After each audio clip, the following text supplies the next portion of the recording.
Muito boa noite a todos. Essa é a nossa aula extra do nosso História e Imagem em 5 minutos.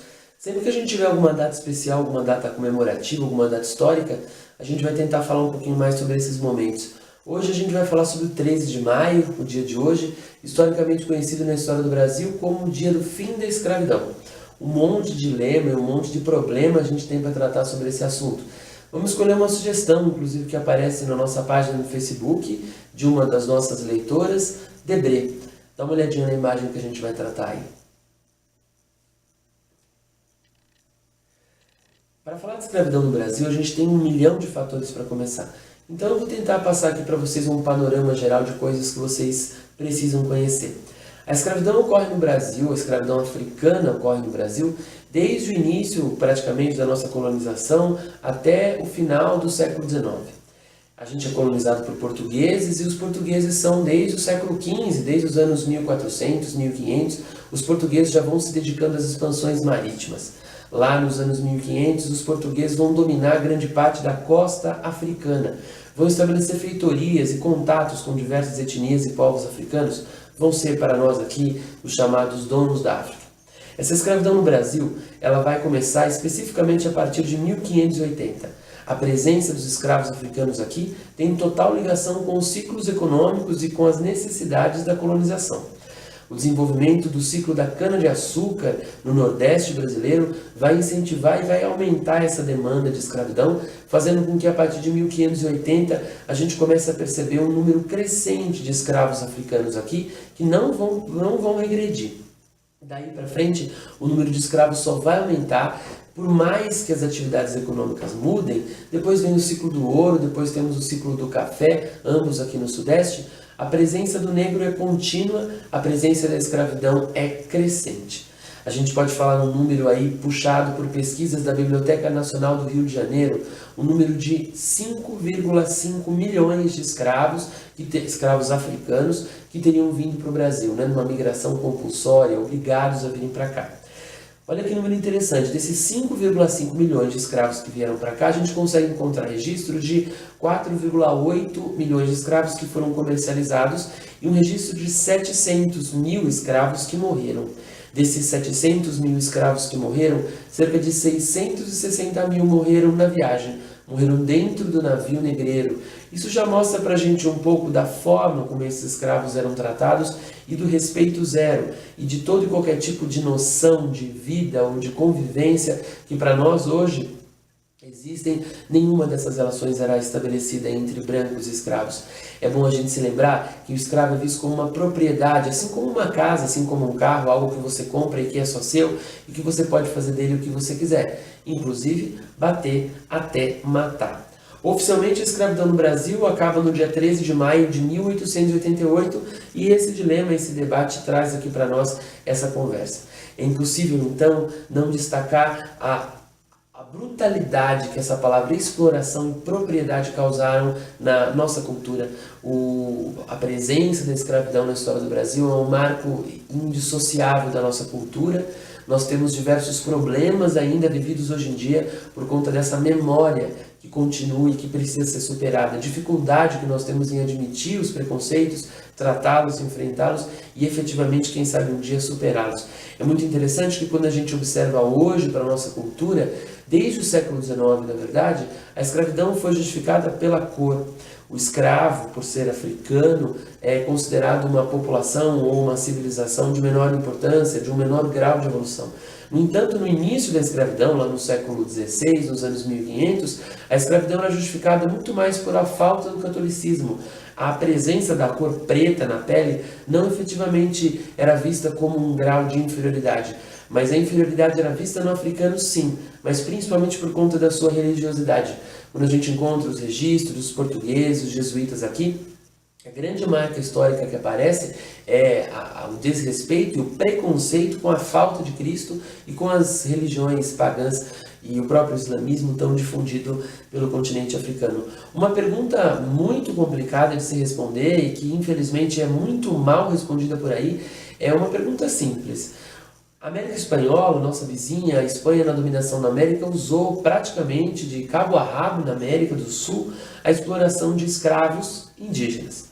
O Brasil, para nós hoje, nós temos a memória de que, por conta da nossa sociedade, que só existe índio no interior da Amazônia, no interior do Mato Grosso ou nas regiões mais afastadas do litoral. Os índios só estão concentrados nessa região porque foram se escondendo, porque foram se interiorizando para fugir da colonização e para fugir da presença da cultura branca e da sua violência. No entanto, quando chegaram aqui os portugueses e começaram a sua colonização a partir de 1500, 1530, todo o território brasileiro era composto e lotado de escravos. Escravos, não, de índios. E aí a nossa pergunta é exatamente essa: por que os índios não foram usados como escravos assim como na América Espanhola? Tem muito mito e muita resposta errada para essa pergunta. Muita gente gosta de dizer que os portugueses sabiam que os africanos negros estavam acostumados com a escravidão, que os negros trabalhavam melhor e que os índios eram vagabundos e que não faziam muito bem o seu trabalho. Portanto, por uma questão de força, de disponibilidade, de interesse por trabalho e de aceitação da escravidão, era mais conveniente escravizar os africanos. Cá entre nós, todo mundo que trabalha apanhando trabalha bem. O índio foi escravizado por muito tempo e não é por não trabalhar bem ou não é por não entender a escravidão que ele deixou de ser escravizado. Essa desculpa não cola muito. Uma desculpa que aparece bastante também é a questão do território. Uma ideia que corre por aí é que o índio conhecia o território brasileiro e por isso era difícil mantê-lo em cativeiro. Ele fugia, se escondia e depois o branco, o dono da fazenda, nunca mais o encontrava. Essa história também não cola muito. Seria muito mais fácil transferir os índios de lugares dentro do próprio Brasil do que efetivamente buscar lá na África escravos africanos. Cá entre nós, o índio não é um GPS da Mata Atlântica nem da Mata Amazônica, portanto, se transferido por pequenas distâncias, os índios não saberiam mais lidar com a sua floresta e não conheceriam mais o destino dos rios ou os segredos das matas. Portanto, é importante que a gente saiba explicar que efetivamente a única justificativa que existe para a utilização de escravos africanos no Brasil é o lucro. A coroa portuguesa ganhava muito dinheiro com esse comércio, os comerciantes efetivamente que traziam, os traficantes de escravos ganhavam muito dinheiro com esse comércio, e para os produtores e para os donos de terra também era lucrativo poder explorar alguém até a sua morte, não precisar pagar salário nem se preocupar com nenhuma condição. Não é culpa só dos portugueses a presença de escravidão no Brasil, afinal de contas nós nos tornamos independentes em 1822 e a escravidão foi acabar apenas em 1888.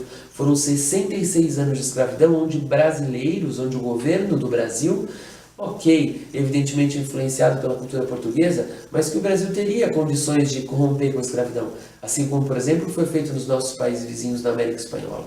Portanto, é muito mitológico essa situação sobre a escravidão no Brasil. O 13 de maio, efetivamente, ele é também uma data mitológica.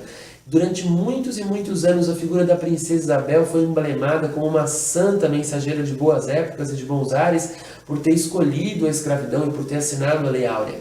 Tem uma história que corre por aí que a princesa Isabel teria aproveitado a distração em uma viagem do pai dela, o Dom Pedro II, e que nessa viagem, desrespeitando as ordens do pai, Isabel teria assinado sem a consciência e sem a concordância do imperador do Brasil, Dom Pedro II, que ela teria assinado a Lei Áurea no dia 13 de maio de 1888. De fato, foi a princesa Isabel, no dia 13 de maio de 88, que assinou a Lei Áurea, que é a lei que efetivamente coroa o fim da escravidão no Brasil.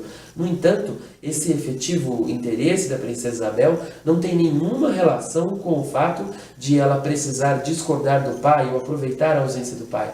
É um jogo político do século XIX.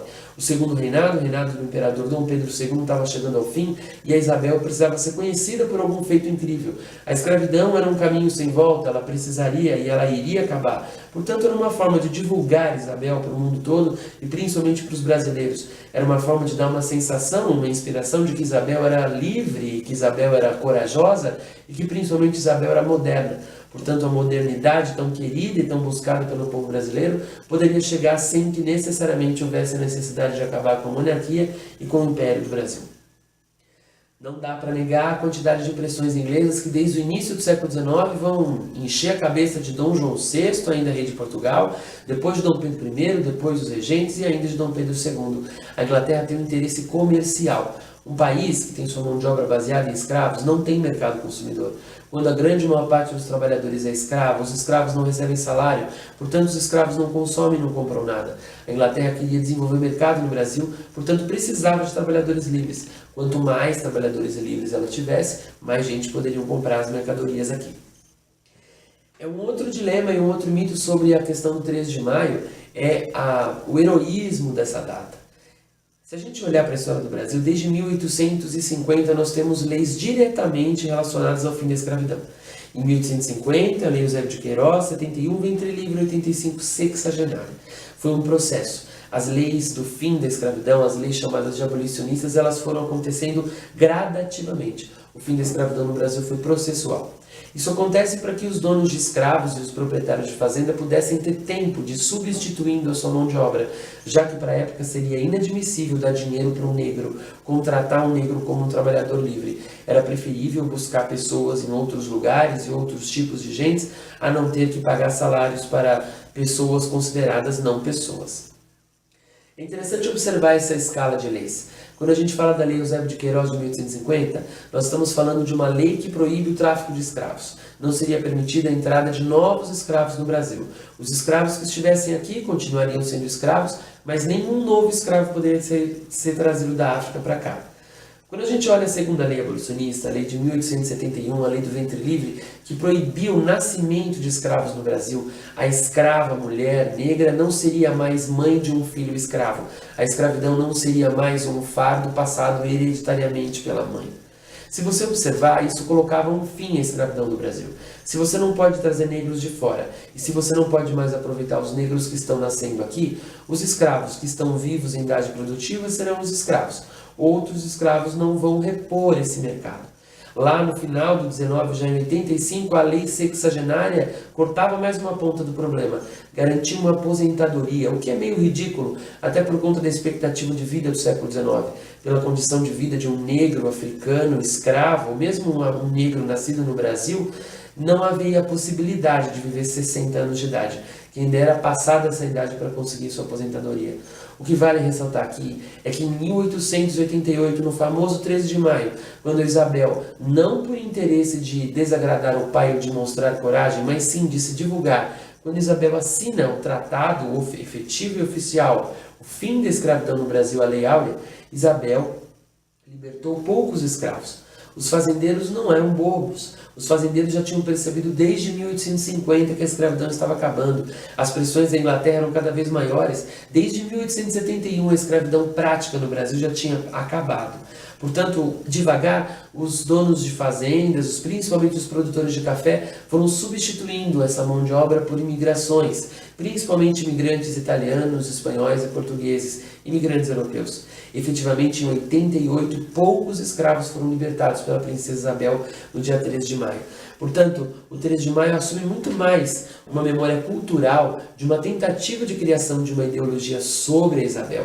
Vários grupos de diversos lugares do Brasil assumiram Isabel como esse símbolo e assumiram o 13 de maio como data. A gente vê a comemoração, por exemplo, do Santo Negro, São Benedito, que é comemorado em vários lugares no Brasil no 13 de maio. A cultura de religiosidade afro-brasileira comemora o Dia dos Pretos Velhos, uma corrente espiritual que representaria a presença do negro africano aqui no Brasil. 13 de maio também. A cultura brasileira incorporou essa visão que era a ideia do Segundo Reinado, de que a Isabel fez isso por coragem, por amor ao Brasil, mas efetivamente, infelizmente, era um jogo político, assim como várias outras coisas que aparecem na nossa história. Então é interessante observar também mais uma curiosidade. Para nós, existe uma memória histórica de que o coitado do negro que apanhava e que não sabia o que fazer porque era um ignorante, porque era um burro e só sabia trabalhar, essa história também não se confirma. É evidente que o negro é um coitado nesse processo de escravidão, porque é explorado culturalmente desde o seu nascimento, é condicionado a se sentir e a se enxergar como um ser que nasceu para apanhar e para trabalhar. É evidente que o negro é injustiçado em todo esse processo. No entanto, o negro não é passivo como a gente imagina que ele é. O negro não é submisso, como muitas vezes a história tenta tratar. Nós temos vários personagens históricos importantes que lutam de formas incríveis pela liberdade dos escravos, buscando buracos nas leis, fazendo processos. Luiz Gama, por exemplo, um advogado negro que no século XIX lutou muito pelo abolicionismo. Temos a presença, por exemplo, de Joaquim Nabuco, que foi um grande defensor na academia, escrevendo e defendendo teoricamente o quanto que a presença do escravidão era um problema cultural para o Brasil. Eu espero, dessa maneira, ter contribuído para você. A gente tem como destacar, e vamos falar várias outras vezes nesse canal, sobre o Debré. O Debré é um pintor que no século XIX esteve no Brasil, um francês que se dedicou, além de pintar as cerimônias oficiais do Estado, o Debré pintou muitos quadros como esse que estão aqui para você. Quadros do cotidiano, da experiência cotidiana do Rio de Janeiro. Esse quadro onde negros aparecem fazendo a barba uns dos outros, cortando o cabelo, ou esses dois que mostram os horrores da escravidão. Esse quadro do canto superior, onde um negro escravo é escolhido, a função e o trabalho dele é açoitar e bater em outros negros iguais como ele, ou o horror do canto direito, o que mostra de uma maneira bem crítica o absurdo da escravidão no Brasil, o tipo de função que os escravos eram colocados, como por exemplo essa, poder criar uma sombrinha enquanto o seu dono e o seu senhor tirava águas do joelho. Eu espero, dessa maneira, ter aumentado o seu escopo cultural e ter garantido para você algumas informações sobre a escravidão no Brasil. Como esse vídeo era extra, não me preocupei em seguir os 5 minutos. E assim a gente vai tentando aumentar a nossa cultura, a nossa visão crítica e principalmente a nossa condição de identificar elementos e imagens importantes da história do Brasil e do mundo. Muito obrigado, um bom 13 de maio para você e a gente pode discutir depois numa próxima oportunidade. Em que medida o feriado 13 de maio concorda ou discorda com o feriado do dia 20 de novembro? Por que 20 de novembro é feriado em alguns lugares e o 13 de maio não? Já pensaram nisso? E para o grupo negro, e para efetivamente para o grupo que luta pela busca e pelo conhecimento e pelo respeito da cultura negra e africana e afro-brasileira, para eles a comemoração deveria acontecer em 13 de maio ou no dia 20 de novembro?